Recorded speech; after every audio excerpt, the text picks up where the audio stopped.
Hey everybody, it's me. I did a video a little while ago for you guys, and it was about the Daystar scandal that's going on right now. And in that video that I did for you, I promised you that I would talk to you about some of the things I've experienced in the ministry, because I was in the ministry for a couple of years. I served several different ministries. And let me tell you what, guys, I have gone through a lot of stuff. And I feel like the Lord is cleaning out the church right now. He's got this tsunami of disclosure going on. I mean, you have the scandal with Daystar. You had that one guy a couple months ago. I forget his name. Was it Roberts or something? He got exposed for sexual stuff that he did, and he resigned. And he had a great big church. I forget the name of it, but it was a big church. And now you have Daystar. A couple years ago, you had PTL Club with Jim Baker and Tammy Faye, which I was there. I was at their empire. I went there when I was first saved, me and my friend Josette. We went down there and we went camping down there because we just, got saved and we wanted to go out and preach the gospel. We had a fire in our hearts for the Lord. And so we decided to go down there to Heritage USA, okay, in Fort Mill, South Carolina. And it was beautiful. Don't get me wrong. We stayed at the campground, in a tent. And I bought this old Volkswagen station wagon, and I named it Ringo. And her and I got all our stuff in the gear in the car, and we took off. Well, it was fun. I got to tell you. I mean, I was only 20. I just graduated. I was 17 when I graduated. I might have been 19 when we did that.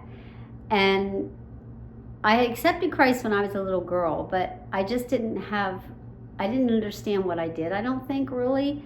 So I rededicated my life to the Lord in 1979, and I got baptized with the Holy Spirit with the evidence of speaking in other tongues, and I felt a calling on my life to minister the gospel.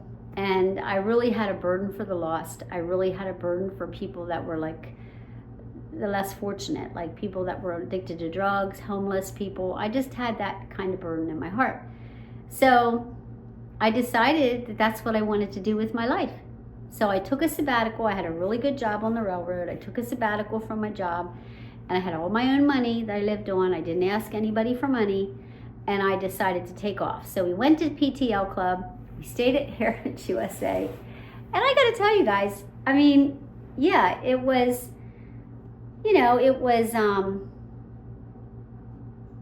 kind of lavish. I mean, he had lots of these like cabins where you could go and listen to these seminars every day. There was these big barn things that he built for gatherings, and restaurants and shops and swimming pools and golf courses. And then he started this timeshare building that he was building, I think, right before he got exposed for what he was doing. But anyway, I was there for 2 months. I camped out with my friend Josette. We had a great time. I learned a lot about the Lord. I didn't really run into too much there other than seeing a lot of lavishness, But it all seemed okay because they were reaching a lot of people for the lost. And at that time, I didn't know all this stuff was going on with Jim and Tammy Baker. I just knew it was fun, and I was young, and I wanted to do it. So anyway, I came back from there, and my friend and I, she went back to Baltimore. She lived in Towson. I went back to Hershey, Pennsylvania. Stayed with my mom for a couple months until I wrote to this ministry out in Texas, and I told them I had a burden to work for God's kingdom, and they asked me to come out and see if I would like working for them. So I went to work for Calvary Commission, which is a arm of Youth with a Mission. And if you're familiar, Youth with a Mission is an internationally known ministry. They reach all parts of the world, and usually they use young people to do that with. They like to hire young people. So I was young. I was only 19 or 20, so they said, yeah, sure, come on out. So I flew out, and I stayed there, and when I first got there, it was kind of disappointing.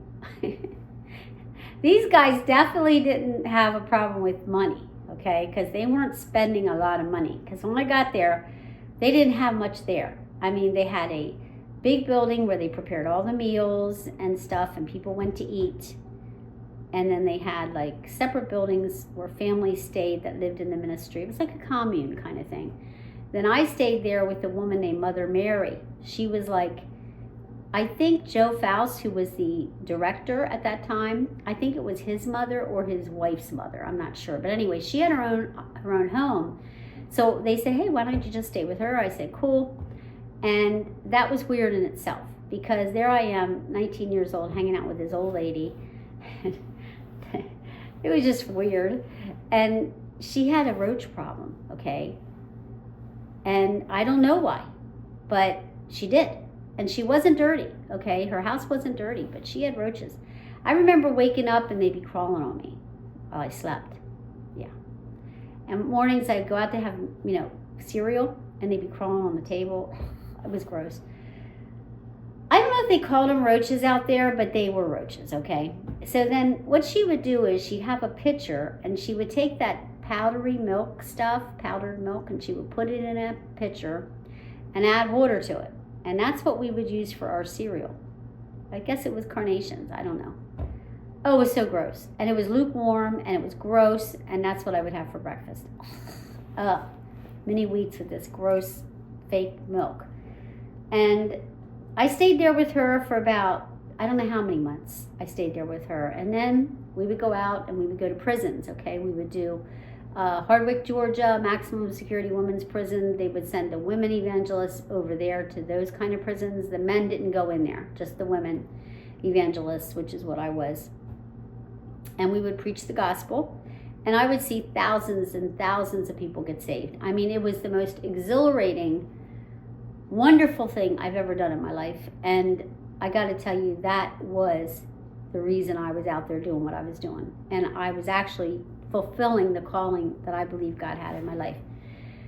But then it ended up getting weird, as everything always does, okay? Because after I moved out of Mary's house, I had to go into this RV situation, this big recreational vehicle, and I had to live with this other girl named Sylvia. Now, Sylvia was a Mexican girl, same age as me, maybe a little older. She would pray every night at 2 o'clock or 1 o'clock or 3 o'clock, always in the middle of the night. She'd start praying. But she didn't just pray. She was so loud.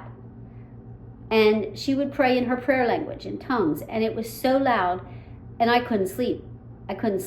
So I would get up and go out and walk up the lane and watch the sunrise in the morning. That's how I spent my days. I didn't get any sleep hardly at all. Luckily, I was young, and I could go the next day without any problem because I was so young. So long story short, that lasted for a while, and I know they had this thing where they would kill rabbits and they would sell them to the grocery stores, and I was so against that. I didn't want to work in the kitchen and on the days that they did that, because I could not eat a rabbit, and I wasn't going to touch a rabbit, because they would make this rabbit stew for the people that worked there. So we would go and everybody would eat it. Well, in those days I would tell Mary, I'm not coming to the kitchen, because that was my job. I would have to work in the kitchen. I said, dude, I'm not doing that. And I got in trouble for that. I was called into the office telling me I was rebellious because I wouldn't submit to authority and the rules and blah, blah, blah. And I told them that I wasn't going to kill bunnies. And, that was one strike against me. And then there were some other things, like just the way they treated people. They were really kind of harsh. Like, they didn't believe in grace at all. Okay, they were really into like the law, to the point where they would beat you in the head with it. Winky Pratney was taught there a lot. I don't know if you're familiar with Winky Pratney, but he had a lot of books that he wrote. They used his books a lot. They liked Leonard Ravenhill. He was a good preacher. I heard him preach at Youth with a Mission already. He was a great preacher. He's a holiness preacher.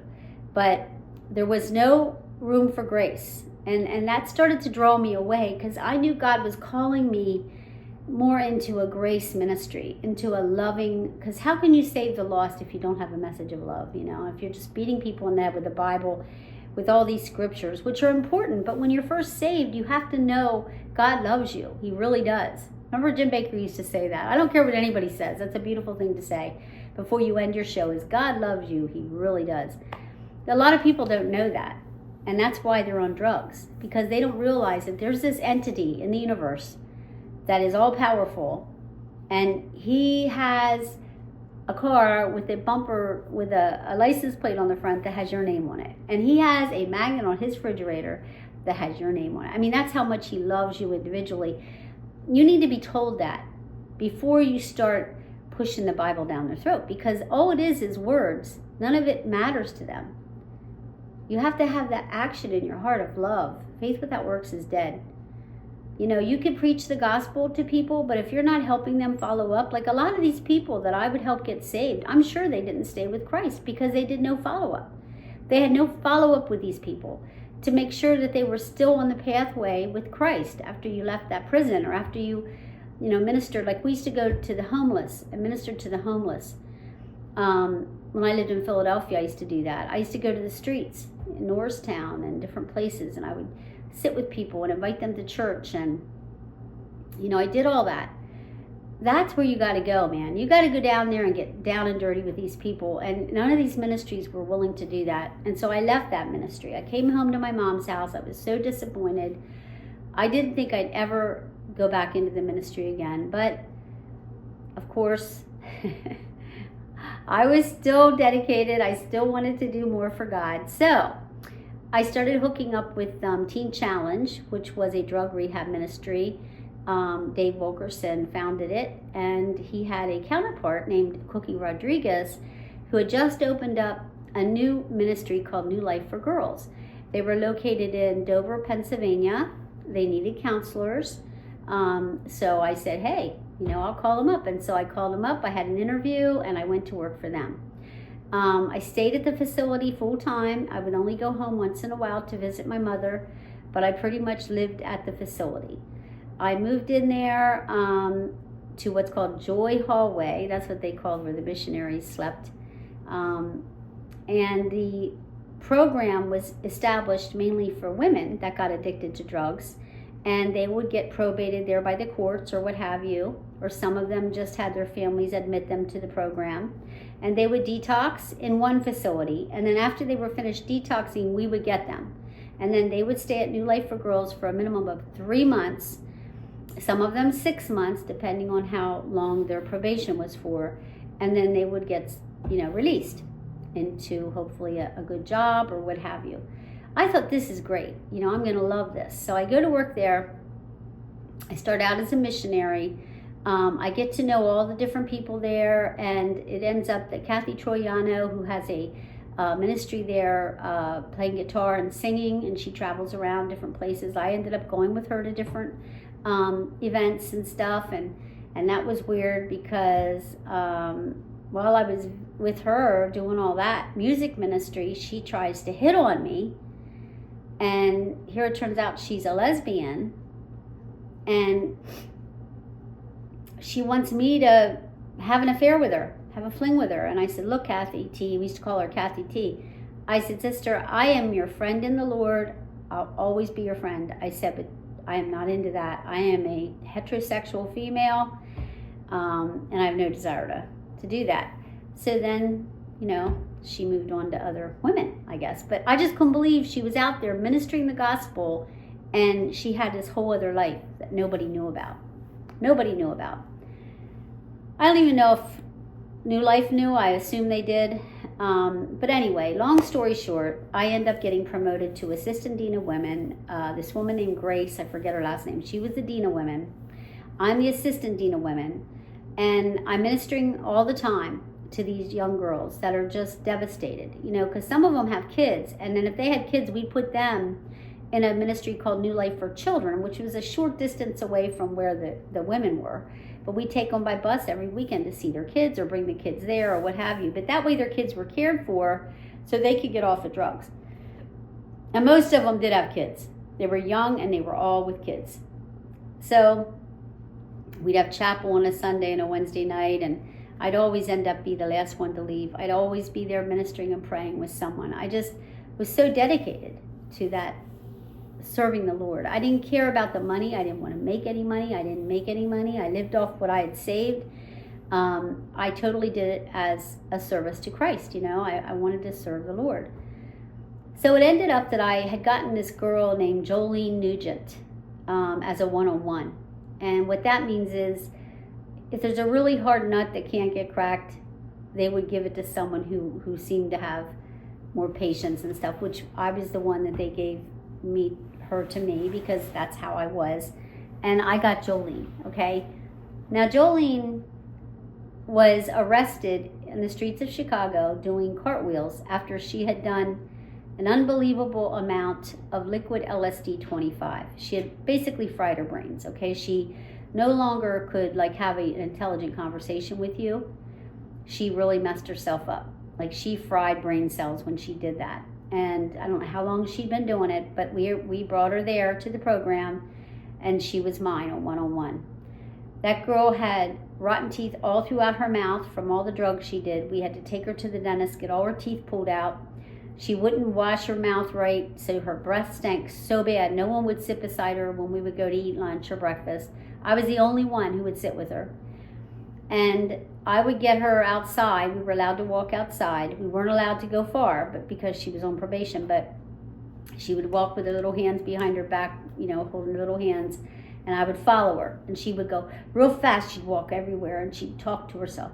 I didn't know what she was saying. I would just hear her talking to herself, muttering to herself, like she was nuts, But I did get to reach her a lot of times through her art. She used to like to draw, and I would get to talk to her about how much Jesus loves her. And I would just sit with that girl, and she cried. She cried to me. She wanted so much to know Jesus, the Jesus that I knew, that forgave me, that she could have that same love in her heart. And she was on her way. She was on her way. But every other once in a while, you get burned out. So I had a weekend where I wanted to have off. And I asked Grace if I could have that weekend off. She said yes. So I had my mom pick me up because I didn't have my car there. She came and got me, and I went home for the weekend. I went back on the Sunday night, and I went to Jolene's room as soon as I got back, and she was gone. I couldn't find her. And so I went to Grace. I called her up. I said, Grace, where's Jolene? She's not in her room. I can't find her in chapel. She said, no, she's not here anymore. And I said, where is she at? She said, well, she wanted to leave, so we just couldn't hold her anymore. She tried to escape a couple of times, so we just took her in the van and drove her down to 83 to the highway there at the interchange there, and the exit. We left her off there and told her to hitchhike or whatever she wants to do. I said, you did what? This girl just got all her teeth pulled out of her mouth. She was not in her right mind, ever. And they left her standing there along the highway. She probably was raped and killed. That's probably what happened. I don't never know what happened to her. Well, that was it for me. I was so upset about that, but I kept it to myself. I didn't lose it right away. I just decided to be patient. Maybe the Lord was testing me. I didn't know. So I stayed. And a lot of other things started to happen. Well, first of all, they had an infestation of roaches in the kitchen. Like when you would go down into the kitchen and turn the light on, you would just hear them scattering around on the floor, like little click, click, click noises. Like they had that many. I still believe because of the sin that was in that place, it created this infestation. I think that when you have infestations like that, you normally have sin somewhere going on.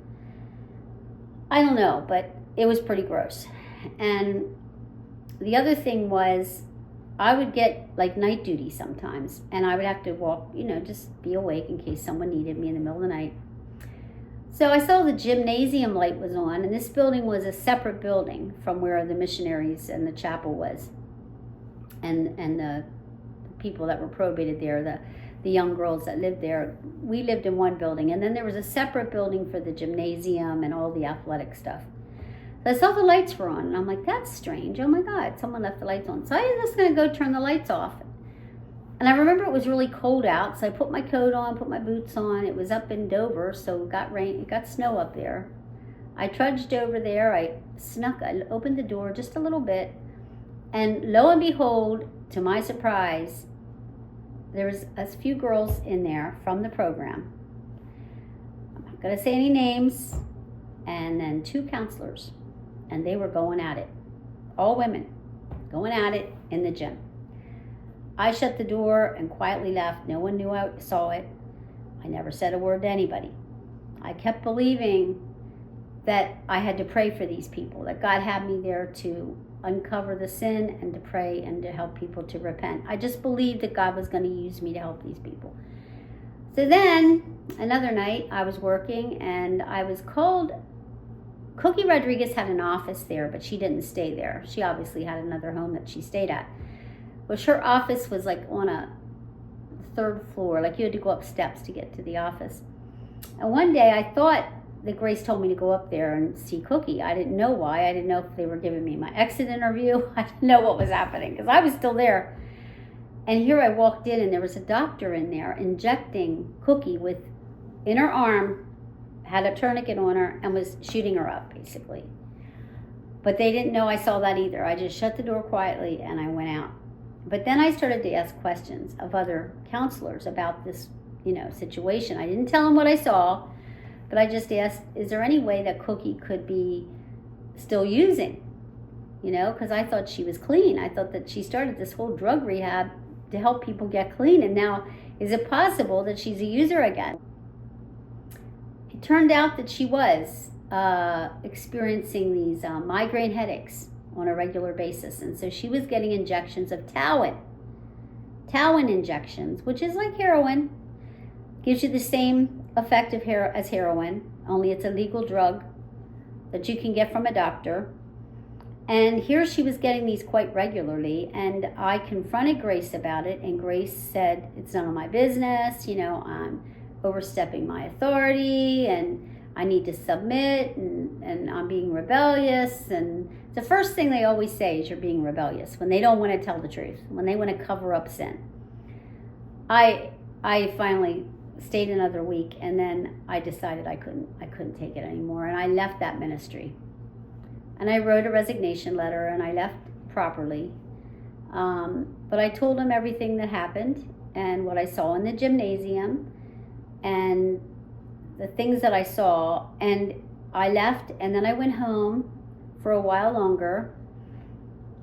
And then, because of all that craziness, I started to backslide. Okay? Because I kept it all in me and never shared it with anyone, what I experienced, I started to think, maybe I didn't hear God at all. Maybe that was just something I wanted to do. Maybe I just wanted to travel and see things, and I used that as an excuse. And maybe my heart really isn't right with God, and maybe God doesn't want to use me to help people. And, because look what all I saw. And I ended up dating the guy that I bought the original Volkswagen station wagon from when we went to PTL Club. And I started dating him. His name was Rob. And I ended up marrying him because I got pregnant to him, okay? Because I ended up fornicating outside of marriage, got pregnant, and had to marry him at the age of 24. And he had accepted Christ. My husband, Rob, had accepted Christ, and I thought we were going to have a good life together. We went to church. Everything was great. All of a sudden, he starts shooting up drugs, okay, unbeknownst to me. So all of a sudden, he starts beating me up, okay, because he starts shooting up. He's shooting up crank, which I didn't know, but that's what he was shooting up, which makes you really crazy. And he'd be up all night and doing all this weird stuff, and he starts beating me up, hitting me around, breaking my nose, messing me up pretty good. And I end up, I think Jeremiah was 9 years old when I finally divorced him. And during this whole time, okay, when Rob and I were living in Philadelphia, because remember I told you we lived in Philly for a while, I ministered in Norristown, I worked with Assembly of God Church there. Pastor Tim Michoud was the pastor there. Jimmy Tyson and his wife Jeannie were the assistant pastors and the pastor there. So Jeremiah was a little fellow, but I was back at Conrail working again because I transferred to the Philadelphia division and I needed to work, so I've had to have a babysitter. So I went to Pastor Tim and I said, hey, Pastor Tim, who do you know that could maybe help me with my son, during the day when I'm working? And he recommended Jeannie. Jim Tyson was a youth pastor and this was his wife and she had a small son. It'd be perfect, So I talked to Jeannie. She was okay with it. So every morning I dropped my son off there. At first everything was fine. One day I came home from work early to pick my son up because I got out early that day. And I go up the driveway because they had this steep hill for a driveway. And I don't hear my son. Usually he yells, "Mommy, Mom," when he hears my car pull up. I heard nothing because it was summertime. I thought that was strange. So I go inside, and here she has him sitting on like a little step inside the house there before when you go up their stairs to their second floor, there's a stair. He was sitting on that stair, and his shoelaces were tied together. And I walked over to him, and I said, "Son, why are your shoelaces tied together?" She goes, "Well, because he's crazy. He won't sit down. The only way I can get him to sit down is if I tie his shoelaces together." And I said, "Excuse me? You are in the habit of doing this to my son?" "Oh, yeah." She said, "He's too hyper. I have another child here that's younger than him, and I have to deal with that." She said, "I got enough to do." Oh, my God. Oh, my God. And this was not the first thing she's done to him. And there were several things that had happened that were red flags for me that started to make me think that there was something off with Jeannie, okay? Well, I went to Pastor Tim, and I reported what happened to him. And I said that she was abusing my son. And that wasn't the only incident. There was at least 3 or 4 times that I'd come there that I saw questionable things going on, where Jimmy was actually spanking my son. Jimmy Tyson, the husband, the father to, the husband to Jeannie was spanking my son. The youth pastor at the church was spanking my son. He had welts on him. So I went to Tim Michaud and I said, "Look," I said, "I just want you to know that you recommended these people to me, and I wouldn't do that anymore. I wouldn't recommend them to anybody." I told him what all happened. He never even talked to them. He never even addressed it. He never spoke to them. They never came and apologized to me. I left that church. It was an Assembly of God church in Trapp, Pennsylvania, and I left that church. So that happened. I had so many things happen. I joined a church when I was in Pennsylvania, Victory Christian Fellowship. It's still there now. And they mistreated me, my mother, when she passed away. They never acknowledged her death, even though she was a member of the church. They never even acknowledged anything to do with me or my family. It was horrible. That was an interdenominational church. Then we went to a church here in Delaware. It was called Beach Fellowship, where they have beach worship on the beach in the summer, and then in the winter you're inside a building, and then they have Wednesday night fellowship with spaghetti meals and stuff like that. I was affiliated with that, was a Baptist minister. He was a nut. He didn't like me because I talked about grace too much, and he literally came to my house one day while my kids were at school and told me that neither me or my children are welcome at his church. So basically got thrown out of the church because I talked about Jesus' love too much. They just want to hear about God's law, another lawful minister of the gospel. So long story short, guys, that's just some of the stories. I mean, I have more. When Rob and I were having marital problems, we went to a Christian counselor down in Annville, Pennsylvania. He turned out to hit on me and tried to make a move on me in my session alone with him. Oh, yeah. I mean, I've had so much happen. So in my case, though, it wasn't really money stuff. It was more just sexual stuff and lawful Christians that don't quite understand the Word of God, And that was my experience. Now, when I was at PTO, I did see a lot of lavishness. And I also was affiliated with Trinity Broadcasting Network because I went down to their Behold Israel, I think it's called. It's in Florida. I took my kids down there to that. And that was so expensive. I couldn't believe to get in how much it cost. All the attractions inside, the food inside, just a hot dog was like $12. I mean, everything was off the hook expensive. They're another big television ministry similar to Daystar.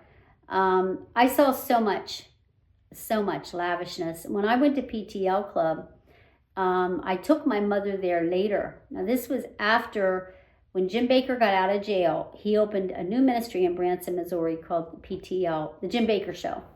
Well, my mother wanted to go there. And if my mother wanted something, by golly, I was going to give it to her. But she wouldn't get on a plane. So I drove her in my little Toyota Corolla all those miles from Hershey, Pennsylvania to Branson, Missouri, and back home again so she could go and see the Jim Bakker Show, okay? Because she loved him. She loved him. When he went to jail, she was so upset. Anyway, I took her. So we get down there, and I think we rented a cabin at a resort in Branson, and then we drove every day to their facility. So we drove in a couple times. The third time we went in, it just so happened that Jim Baker's car was right ahead of ours as we pulled in. And Lori Baker, that's his second wife's name, she was behind us. Well, Jim Baker's driving a Lexus, the two-seater, the one that costs, $100 and some $1,000. He drove it in that. She was behind us in a Mercedes SUV, brand new. Both of these cars are over $100,000, easily. So there they are. So we go to the ministry, and they got all the cameras and everything set up, and they have apartments people live in, and he's building another ministry there. But what bothers me about it is, why does he have to drive a Lexus? Why does she have to drive a Mercedes? Why can't they just drive like a Honda? Okay?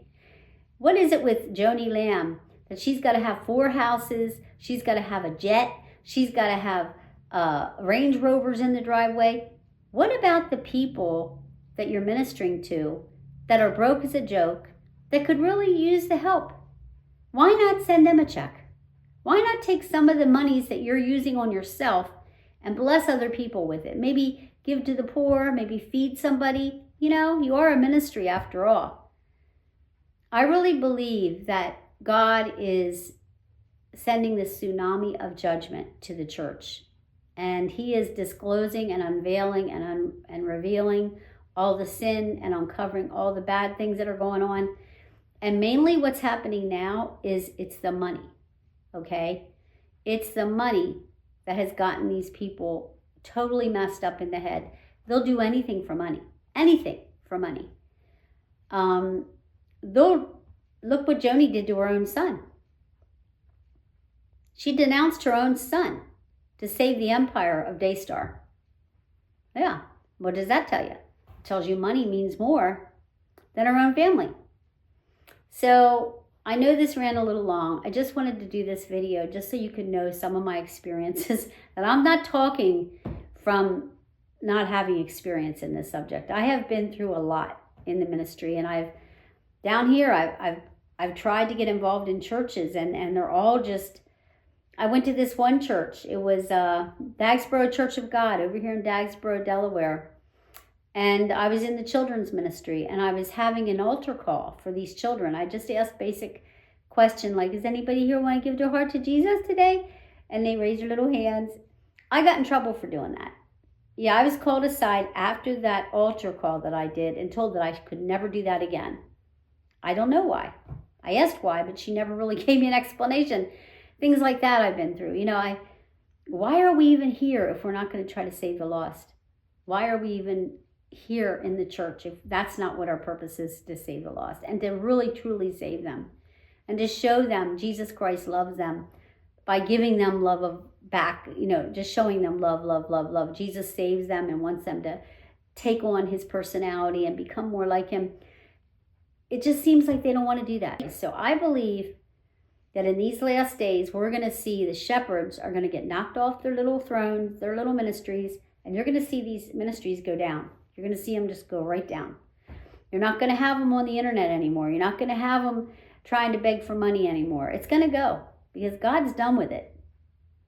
And the people that are called to go out and preach are going to be more like podcasters, people that are more meek and aren't looking for money all the time. Because when you have all that stuff, yes, you do have overhead.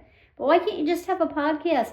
All you need is a microphone and a camera, and you can have a podcast, You don't need to spend all that money on overhead. And you can reach just as many lost on the internet as you can with a big ministry. I mean, come on now. The only reason why they want these big ministries is because they want the big money. The big donors, the big partners. They call them partners. You're a partner, all right. You're a partner helping to pay their mortgage off on their $2 billion house.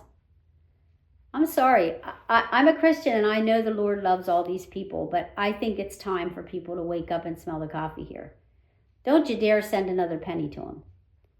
I give my money now to St. Jude's, the hospital down there. I do that. And I give my money to my nieces at Christmas when they need help. I help them, my kids, when they need help. But I don't affiliate myself with the church anymore. And I know that some people would tell me I'm wrong to do that. But I have church every day. And I spend time with the Lord every day.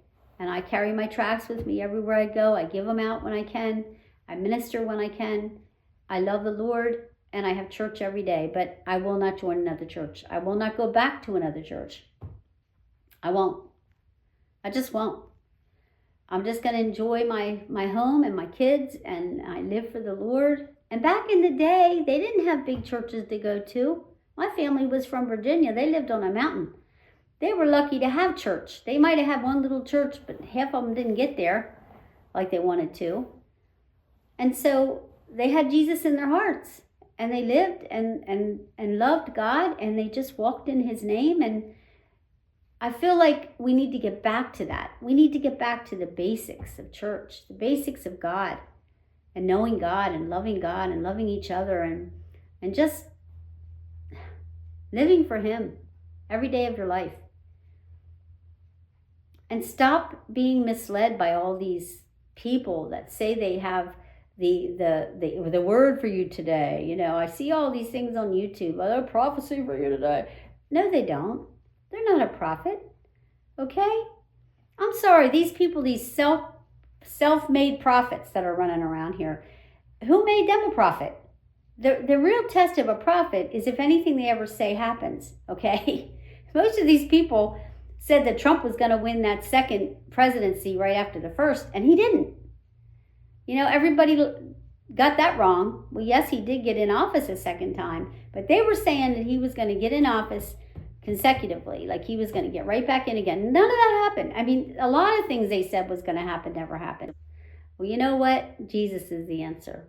The gospel should never cost money, okay? It should be free to all people that want to listen. Jesus never passed around an offering plate at any of his sermons.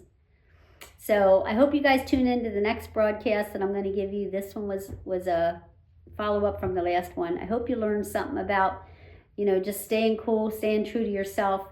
I mean, go to church if you want to go to church, but just be very, very careful, you know? Just be very, very careful. I love you guys. Peace out.